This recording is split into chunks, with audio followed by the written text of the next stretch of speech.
السلام علیکم۔ اچھا، ایک بندہ تھا جو کہ یعنی کہ بڑے غصے والا تھا۔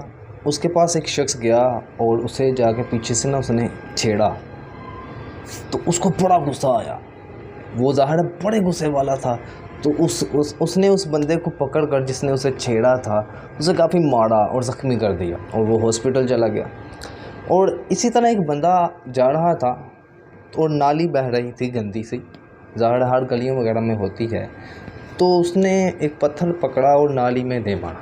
اس طرح ایک اور بندہ تھا جس کے منہ پہ دانے وغیرہ نکلے ہوئے تھے، وہ ڈیلی اپنے دانوں کو ایسے چھیڑتا، پمپلز کو باہر نکال دیتا، وہ جو ریشہ وغیرہ ہوتا ہے، پاس وغیرہ جو اندر ہوتا ہے وہ ان کو باہر نکال دیتا، اس پاس کو باہر نکال دیتا۔ یہ آپ کو میں نے 3 چیزیں کیوں سنائی ہیں؟ وہ جو پہلا بندہ تھا غصے والا تھا اور اس کو جا کے چھیڑا تو پھر اس نے اسے مارا۔ مراد میری یہ ہے کہ کبھی بھی اپنے ذہن میں جو آپ کے خیالات آتے ہیں ان کو چھیڑا نہ کریں، ان کی طرف توجہ نہ کیا کریں۔ مثلا یہ خیال پڑا ہوا ہے، اس کو وہیں رہنے دیں۔ اب وہ اس کو نہ چھیڑتا، اسے مارنا پڑتی۔ اب نالی، دوسرا جو بندہ تھا، نالی بہہ رہی تھی تو اس کو کیا ضرورت تھی کہ نالی میں پتھر مارے؟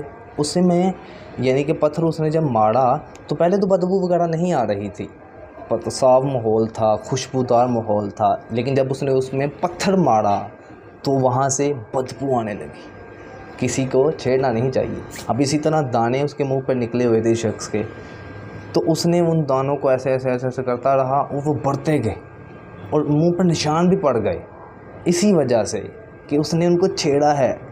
آپ کے ذہن میں جو بھی خیال آتا ہے اس کو کبھی چھیڑیں مت، اس کو اپنی جگہ وہی رہنے دیں۔ یعنی کہ یار آپ نے اس کی کتاب اگر کھولی ہوئی ہے اس کو بند کر دیں۔